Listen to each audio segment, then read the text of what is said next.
Good evening once again, the 25th of May. Um, so we're having a look at the six paramitas, although we really kind of look carefully at four of those during our exploration of the Eightfold Path. Just again, the six paramitas. The first one is generosity, which is the one we spent some time with last week. The second one has to do with um, ethics, for lack of a better word, the mindfulness trainings. The third is the one we'll be talking about tonight, usually called patience. The fourth is diligence. The fifth is concentration. And the sixth is understanding or wisdom.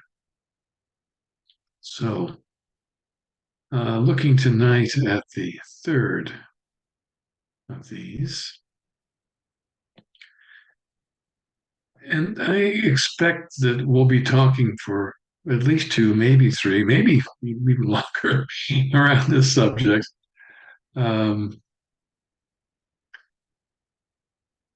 and I was really, how do you start? Where do you go with this? It's such a huge subject.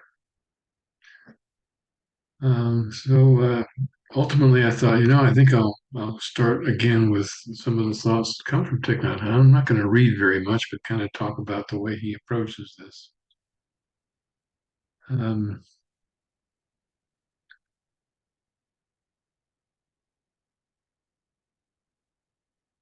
and it's an interesting one. And again, he uses the word inclusiveness rather than patience.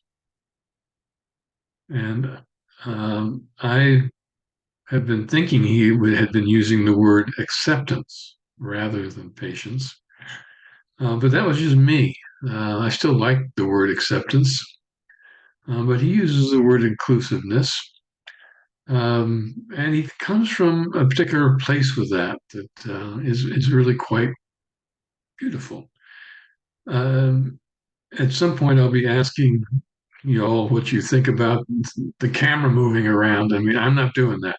Is this thing that keeps you centered supposedly? If it becomes annoying, let me know. Anyway, so what he has to say here, uh, the third petal of the flower, and he is a flower. The paramitas are a flower with six petals for Thich Nhat Hanh, is inclusiveness, the Kshanti paramita. Inclusiveness is the capacity to receive, embrace, and transform. Kshanti is often translated as patience or forbearance, but I believe inclusiveness better conveys the Buddha's teaching. When we practice inclusiveness, we don't have to suffer or forbear, even when we have to embrace suffering and injustice. The other person says or does something that makes us angry. He inflicts on us some kind of injustice. But if our heart is large enough, we don't suffer. And I think that kind of speaks to his use of the word include. If our heart is so big that it includes everything, that we bring everything into our heart, then there really is no need for what is commonly referred to as patience. Um, and he talks about the famous story of the Buddha and the handful of salt. And he says, if you take this bowl of water and you put this handful of salt into it, is it good to drink? Is it going to be helpful? And of course, it isn't. And if you pour the same amount of salt into a large river, and Thich Nhat Hanh points out this was back in the day when you could drink river water, suddenly it is essentially not noticeable. The river has the capacity to receive and transform. The river doesn't suffer at all because of a handful of salt. If your heart is small, one unjust word or act will make you suffer. But if your heart is large, you have understanding and compassion. That word or deed will not have the power to make you suffer. Um,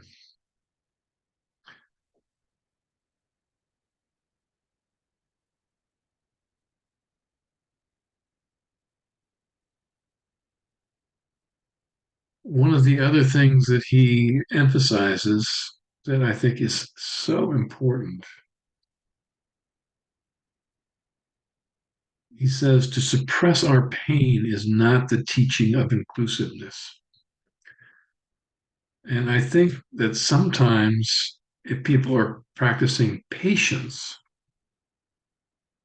there's a feeling of, I can stand it, I will grit my teeth, I will stuff down these angry feelings and impulses, and I will be very patient. And he says, that's not it. We have to embrace, receive, transform the pain that we experience. And then he goes again, the only way to do this is to make our heart big. We look deeply in order to understand and forgive, a word that is loaded for a lot of people. He also says that for patience, as he says, inclusiveness, we need the other paramitas as well. It has to include deep understanding. It has to include dana, giving, generosity. It has to include the capacity for concentration, so on. Um, so if it doesn't, he says, we're at danger to just drive that stuff down and as you say, that kind of energy will blow up later and destroy ourselves and others. So he gets right into it there. If you practice deep looking, your heart will grow without limits and you will suffer less. And he talks a bit about this has always really impressed me. Here's Thich Nhat Hanh, Thai as he is often referred to. Um, there's this sense of lightness. He's full of poetry and singing these songs that are very childlike, with hands gestures, talking about the flower fresh and the mountain solid and all these things. One of my mentors in the past, um, now gone, or love him so much, uh, used to refer, and he was ordained in the Plum Village tradition. They referred to it as Mr. Rogers Zen, which I always got a kick out of. But where did that Mr. Rogers Zen come from? When Ty is talking about dealing with tolerance, how to deal with anger, what experience has he had? And he put a couple of episodes in this book, and there are many others he talks about at other times. Here it is, 1967. He talks about one of his monks. He began ordaining monks back then. This is Brother Nhat Tree, Nhattri. So he'd be Thich Nhat Tree. He talks about him, how one day he was walking on the streets in Saigon and an American soldier standing on a military truck spit on his head. And he came home and he was crying and he was angry and he wanted to fight back. And Ty literally held him in his arms for a while, half an hour or so. Um, he said, "My child, you were not born to hold a gun. You were born to be a monk, and your power is the power of understanding." And I'm going to shut off this silly thing because I'm getting distracted by it. There we go.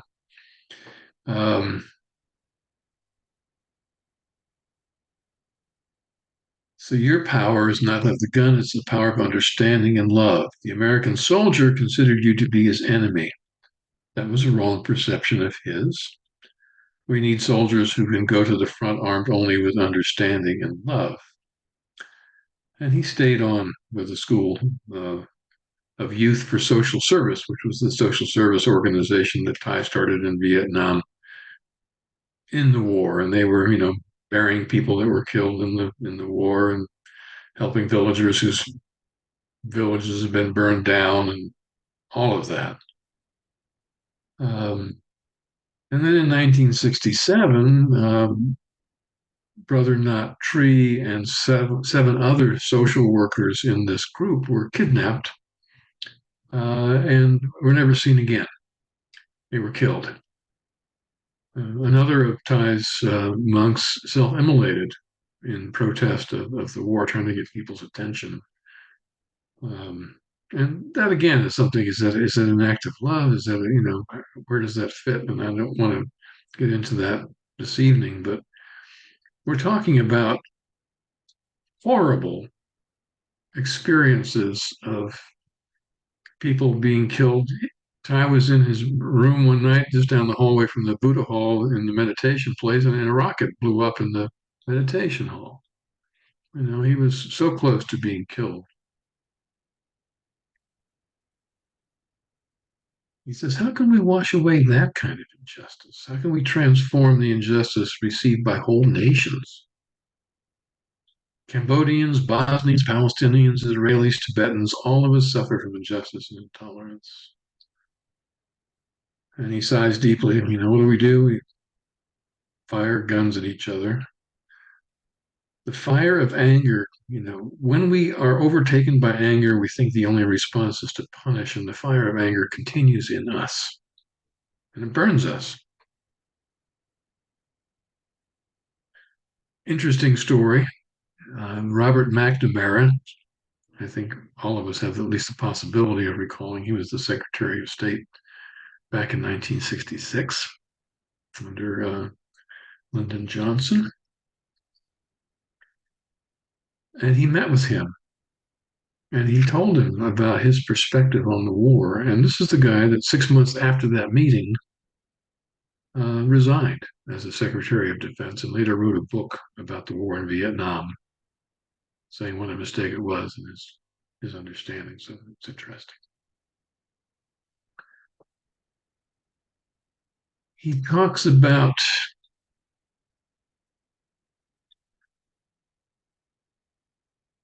if you nourish your hatred and your anger, you burn yourself. Understanding is the only way out. Understanding.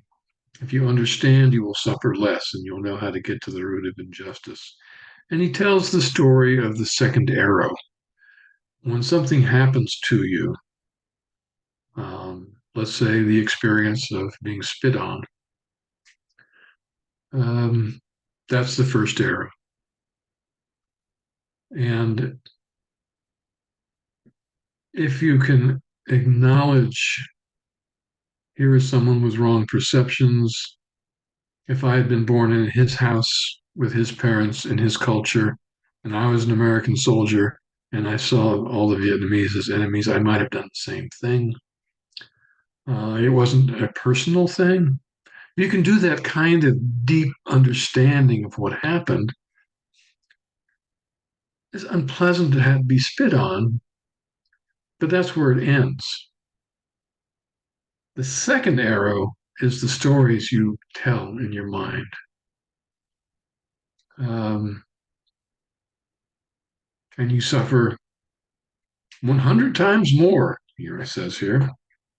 When you're a victim of injustice, if you get angry, you will suffer 100 times more. When you have pain in the body, it can be just a pain in the body. Or you can go off with all these stories. Oh my God, I bet it's cancer. All the things we do. Of course, sometimes it is cancer. Then where do you go? And you go, there's a place. Not to fire that second arrow when you get that diagnosis. Um, and he mentions the Buddha gave concrete teachings on how to develop inclusiveness or patience. and that is the four immeasurables, the four great the Brahma Viharas. Love in terms of loving kindness, in terms of compassion, in terms of um, taking joy, not taking joy, period, joy, but joy in the joy of others, and the treating beings equally. These four aspects of love are at the root of learning patience and what Ty has to say right here. Um, so I just wanted to talk a little bit about that because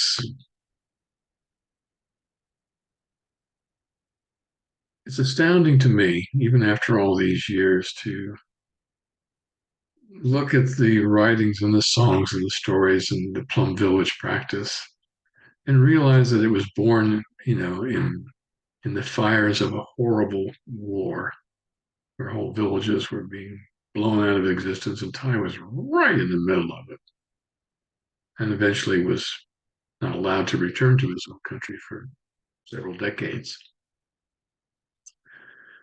So here's a guy when he talks about dealing with anger and other difficult feelings, has had an incredible opportunity to experience those himself. Um,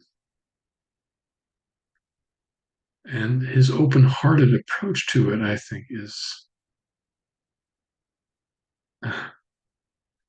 um, he really had the capacity to, in the Tibetan practice, the exchange of self and others. I am this person is me. There is no difference, there is no separation, there is no boundary. Um, we are two processes that come together and interact. If you've not read it, the poem Call Me by My True Names is a work of his that speaks to this. In this poem, he talks about probably the most intense image he presents in the poem is a 12-year-old boat girl escaping with her family and others from Vietnam on one of these boats that had such great difficulty back then. And they were attacked by pirates. And this child, this is a true story, heard this related by people who were there. And this child of 12 was raped by these sea pirates that came in. And then she jumped overboard and drowned. And Thich Nhat Hanh in his poem says, I am that 12-year-old girl. And I am also the sea pirate, my heart not yet open enough to love, to truly see what I'm doing.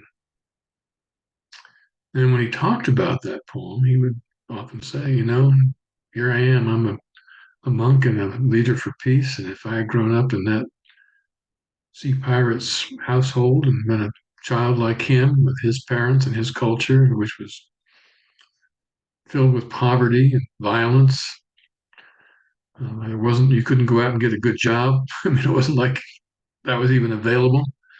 Some piracy was one of the places people turned. That he said, that I would likely have been that sea pirate. He really takes away, in that sense, the blaming.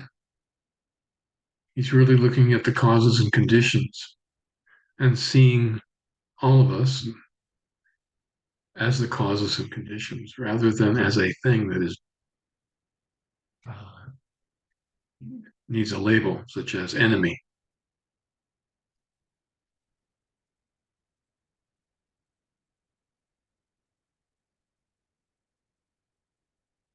I'm going to stop here. That's, I think, a good stopping point. And next week we'll go on with some other ways. We didn't really talk about patience at all just now, in the sense we usually think of it. And we can do that the next week or two, or even three, depending.